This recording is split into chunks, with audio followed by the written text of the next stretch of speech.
اور جب وہ نتائج ہیں وہ بڑی اہمیت جو ہیں وہ کردار ادا کر رہے ہوتے ہیں. ایک دھاک تو بیٹھی ہے.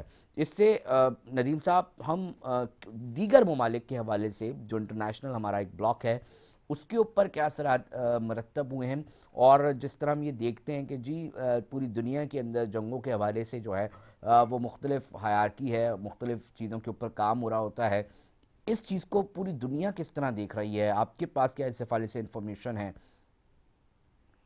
دیکھیے پوری دنیا نے ریکگنائز ہو گیا ہے پاکستان الحمدللہ، ٹھیک ہے، اور پاکستان کا جھنڈا جو ہے اس وقت دنیا میں لہرا رہا ہے. ایک تو پوری دنیا کو یہ ضرور پتا تھا، کچھ بہت ساری دنیا کو یہ پتا ہی نہیں تھا کہ پاکستان ایک نیوکلیئر کنٹری ہے، ٹھیک ہے، اور پاکستان جو ہے وہ میزائل ٹیکنالوجی بھی رکھتا ہے، اور اتنی رینج کے اس کے پاس بیلسٹک اور کروز میزائل اور ہر طرح کی میزائل ہیں. اور پاکستان اپنے سے اتنے بڑے اینیمی کو، جس نے اپنے آپ کو پوز کیا ہوا تھا پوری دنیا میں ایک سپر پاور کے طور پر، اور وہ کوارڈ میں آیا ہوا تھا، امریکہ نے اس کو اپنا الائی بنایا ہوا تھا، فرنٹ اسٹیٹ، اور اس کے ساتھ اس کو سمجھ رہا تھا کہ یہ دنیا میں جناب اس کا ساتھ دے گا، ایک بڑی سپر پاور ہے. پاکستان نے پوری دنیا کی بات آپ کر رہے ہیں کہ انٹرنیشنل لیول کے اوپر اس کا جو ایک امیج کو خاک میں ملا دیا، اور پاکستان اب برابر کے لیول پہ آ کر کھڑا ہو گیا ہے بڑی جو دنیا کی پاورز ہیں. اس لیے آپ نے دیکھا کہ ٹرمپ صاحب کو بھی آئیڈیا ہو گیا، جو امریکہ میں سپر پاور ہے اس کے صدر ہیں، ان کو بھی آئیڈیا ہو گیا کہ پاکستان اس کو ہم نے انڈر اسٹیمیٹ کیا ہوا ہے.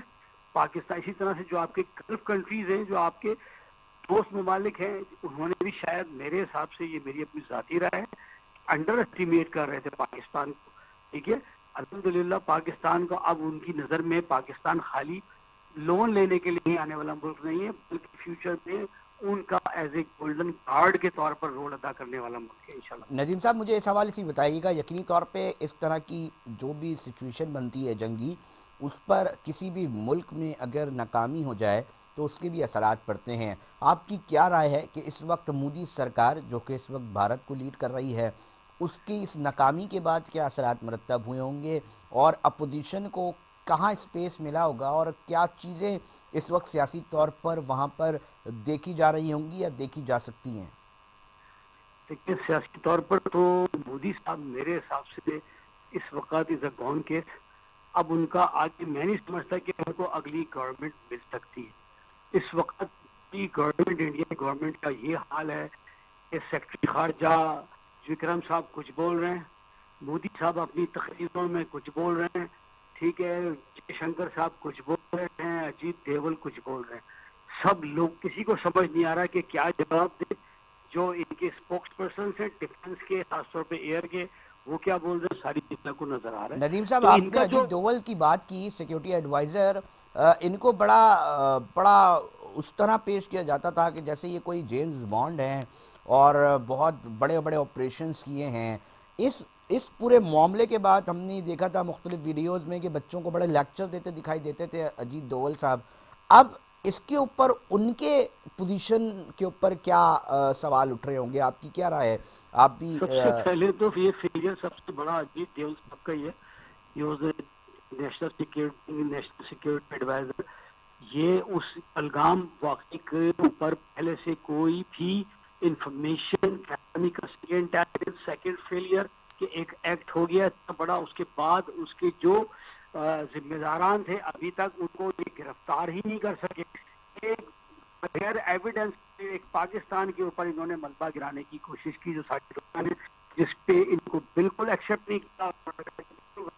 آپ ایویڈنس لائیں. جے شنکر صاحب جب یورپی یونین میں گئے کہ میں یہاں پہ آپ کے پاس سپورٹ کے لیے آیا، سپورٹ، انہوں نے کہا نہیں جی، without evidence we can not support, we will. ٹھیک ہے، آپ اس کو ہمیں دھمکیاں نہ دیں کہ ہم پریچ کر رہے ہیں آپ کو، we are asking for evidence. کسی دنیا نے آپ نے نہیں دیکھا ہوگا کہ ان کو کوئی سپورٹ ملی. الحمدللہ ٹھیک ہے، سب نیوٹرل رہے، دھوکے ان کے ساتھ تھے لیکن نیوٹرل رہے. بہت سارے ملک جو پاکستان کے خلاف ہیں، لیکن یہ پوری دنیا میں فیلئر ہو چکا ہے. اس وقت اجیت دیول صاحب جو جیمز بانڈ بنے ہوئے تھے وہ اس لیے کہ وہ جاسوسیاں کرتے ہیں ہمارے علاقے میں بھی اور اس ریجن کے اندر. ٹھیک ہے، تو اس لیے اور یہ دہشت گرد کارروائیوں میں یہ سب سے بڑا. اس جیمز بانڈ کا کوئی نام رکھنا چاہیں گے ندیم صاحب؟ کیونکہ بڑے چرچے کرتے تھے، بڑے قصے کہانیاں سناتے تھے بچوں کو. وہ بچے سوال کریں گے نا آج کے، جناب کیا کیا تم نے، تم نیشنل سیکیورٹی ایڈوائزر تھے، تم نے کیا کیا؟ تم نے کس پوزیشن پہ اس وقت لے کر آ گئے ہو عالمی سطح پر بھارت کو؟ مطلب بہت زیادہ ہم نے یہ دیکھی ہیں چیزیں کہ وہ اپنے آپ کو کوئی خطرناک، کوئی جیمز بانڈ کے بھائی دنیا بھر کی دیکھیے انفارمیشن ان میرے کو پاس ہے، اور ان کا نکمے نام ثابت ہوئے۔ ہاں یہ ایک اس وقت گیدڑ کا روپ دھار چکے، اور جی آپ نے سنا ہوگا کہ گیدڑ کی جب موت آتی ہے تو وہ شہر کی طرف بھاگتا ہے، تو یہ اس وقت ان کا یہی حال ہے کہ ان چھپنے کی جگہ نہیں مل رہی ہے، اور یہ گیدڑ بھپکیاں ہی دے رہے ہیں صرف۔